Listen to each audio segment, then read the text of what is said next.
Hello everyone, कैसे हैं आप। और आज के इस वीडियो के अंदर बच्चों मैं आपको बताऊंगा कि आपकी जो सीबीएसई बोर्ड की जो मार्कशीट है, जिन बच्चों की कंपार्टमेंट आई है तो उनकी मार्कशीट जो है कैसी आएगी। ठीक है, क्या उसमें ईयर लिखा रहेगा, क्या उसके अंदर डेट लिखी रहेगी। ठीक है, और आप जज कर पाएंगे या नहीं कर पाएंगे, या फिर कोई दूसरा बंदा जज कर पाएगा कि नहीं कर पाएगा ये कंपार्टमेंट का मार्कशीट है या फिर डायरेक्ट क्लियर मार्कशीट है। ठीक है, तो इसी चीज़ को लेकर आज मैंने आपको वीडियो बनाई था। कई सारे बच्चों का मेरे पास क्या है मैसेज आ रहा था कि सर हमको इस बारे में बताइए कि कौन सा ईयर आता है कंपार्टमेंट मार्कशीट के अंदर, और जिसका हम कंपार्टमेंट देंगे तो उस एग्जाम की अलग से मार्कशीट आएगी, कितनी मार्कशीट आएगी, ये सारी चीज़ें हम इस वीडियो के अंदर एक के अंदर कंप्लीट कर लेंगे।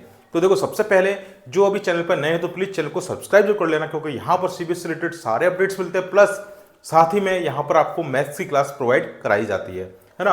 और अभी कुछ ही दिनों में हमारे ऐप भी लॉन्च होने वाली है, जिसके अंदर पूरा मैथ्स का कोर्स डालेंगे, है ना, और काफ़ी ज़्यादा कम से कम पैसों के अंदर, है ना।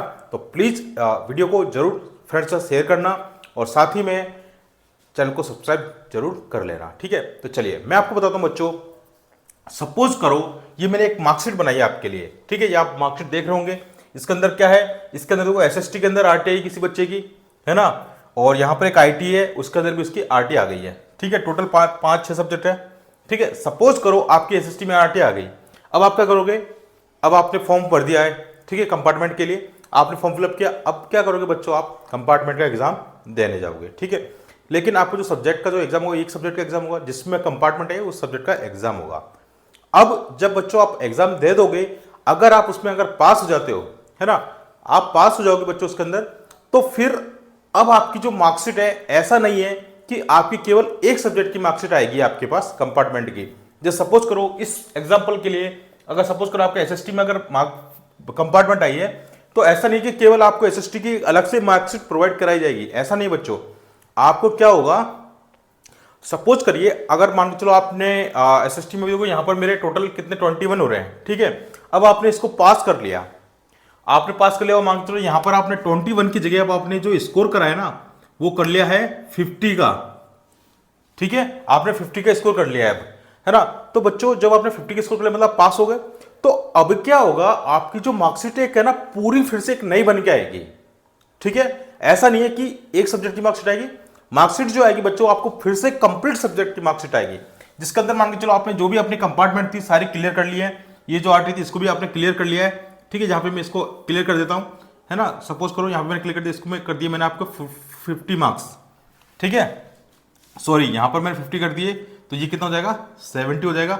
अब सारी चीज क्लियर हो गई आपकी, है ना, आपने पूरा कंपार्टमेंट जो एग्जाम है वो अपने पास कर लिया। अब बच्चों आपको क्या होगा, फिर से एक नई फ्रेश मार्कशीट बनेगी, जिसके अंदर सारे सब्जेक्ट होंगे। और सपोज करो जो आपकी जो एसएसटी का जो मार्कशीट है ना, जिसमें आप पास हुए अभी, उसके जो मार्क्स हैं वो पहली वाली मार्क्स के अंदर चेंज कर दिए जाएंगे। आगे बात समझ में, पहली वाली मार्कशीट जो है ना, उसके अंदर आपके ये जो मार्क्स है, एसएसटी वाला सिस्टम, जो एसएसटी में आपकी जो कंपार्टमेंट लगी थी बच्चों, इसको क्या कर देगा, वो अपडेट कर देगा बस। और फिर से आपकी पूरी की पूरी एक कंप्लीट मार्कशीट आएगी। ऐसा नहीं कि कंपार्टमेंट की एक सब्जेक्ट की ही मार्कशीट है, ऐसा बिल्कुल भी नहीं है। ठीक है, तो ये चीज आपको क्लियर होगी कि अगर सपोज करो अगर आपने यहां पर क्लियर कर दिया है कि भाई मेरी 50% आपने मतलब मार्क्स अच्छे लिए, यहां पर तो क्या होगा, ये आरटी हट जाएगा यहां पर, और यहां पर क्या हो जाएगा भैया, आप 50 मार्क्स लेके आए ना, ये 2 हट जाएगा। तो थ्योरी में सॉरी थ्योरी में, अरे यार ये थोड़ा गलत हो गया, आप इसको रिवर्स ऐसे कर, चलो मैं यहां डाल लिखता हूं, गलत क्या है, आप इसको यहां लिख दीजिए थ्योरी, और इसको लिख देंगे हम प्रैक्टिकल, है ना। तो सपोज करो हम ये चल रहे हैं, है ना, तो यहां पर आपके मांग चलो आगे आ गए आपके 50 नंबर आ गए, है ना। तो ये कितने हो जाएंगे, 9 और 5 और 1 69 नंबर हो गए। अब आपने क्या करा होगा, अब आपकी जो मार्कशीट जो नहीं आएगी ना भाई, वो क्या आएगी, बिल्कुल ऐसी आएगी। ठीक है, जिसके अंदर ये जो मार्क्स जहां पर आरटी लिखा होता है ना, वो गायब हो जाएगा, और आपके जो नए मार्क्स है वो यहां पर अपडेट हो जाएंगे, और आपको फिर से एक पूरी फ्रेश मार्कशीट मिलेगी, पूरी कंप्लीट सभी सब्जेक्ट होगी। आगे चीज समझ में, चलो अब दूसरी बात मैं आपको बताता हूं कि सर फिर पता कैसे चलेगा कि ये कंपार्टमेंट की मार्कशीट है और क्या इसमें डेट लिखी रहेगी। तो देखो बच्चों, जिस दिन आपका रिजल्ट डिक्लेयर हुआ था ना, उस दिन की जो डेट थी वो सपोज करो ये है ना। अब जब आप कंपार्टमेंट एग्जाम की जो डेट, जिस दिन रिजल्ट आएगा उस दिन जब क्लियर करोगे ना, तो बस डेट है ना वहां पर वो चेंज हो जाएगी। एक तो चेंज किसमें होगा, डेट के अंदर आपके चेंज हो जाएगा, किसमें होगा, डेट के अंदर चेंज होगा। और दूसरी बात बस आपकी जो मार्कशीट के राइट हैंड साइड में टॉप पर, मार्कशीट के राइट हैंड साइड में टॉप पर केवल सी लिखा होगा। क्या लिखा होगा? सी। बस ये पहचान है इसकी कि भाई ये कंपार्टमेंट की मार्कशीट है, बाकी और कोई प्रॉब्लम नहीं है। ठीक है, आपके वहां पर राइट हैंड मार्क्स में सी लिखा होगा और यहां पर डेट चेंज हो जाएगी। बाकी आपको जो पहले की मार्कशीट है उसमें मार्क्स अपडेट हो जाएंगे और ये पूरी कंप्लीट बनके एक नई मार्कशीट आपकी आ जाएगी। ठीक है, तो मैंने आपको क्लियर कर दिया बिल्कुल। दूसरी बात, कई बच्चों को डाउट रहता है कि सर मेरे इंप्रूवमेंट का मार्कशीट है, मैंने इंप्रूवमेंट एग्जाम देना है, अभी मैंने एक सब्जेक्ट का इंप्रूवमेंट दूंगा, तो उसमें क्या होगा सर? क्या उसमें भी मेरे से फिर से एक नई मार्कशीट बन के आएगी सभी सब्जेक्टों की, अगर मैं मार्क्स इंप्रूव कर लेता हूं तो भाई ऐसा बिल्कुल भी नहीं है। इंप्रूवमेंट वालों को अलग से इंप्रूवमेंट सब्जेक्ट का ही जो मार्कशीट है वो प्रोवाइड किया जाता है ना। तो ऐसा कोई घबराने वाली बात नहीं थी। तो बच्चों आपको ये डाउट है, आई होप मैंने क्लियर कर दिया है बिल्कुल बेसिक से।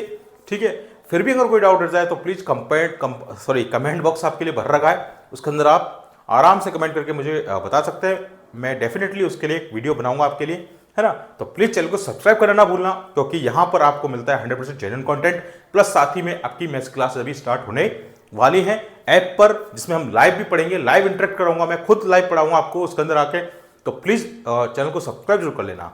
फिर मिलते हैं नेक्स्ट वीडियो में एक नए अपडेट के साथ।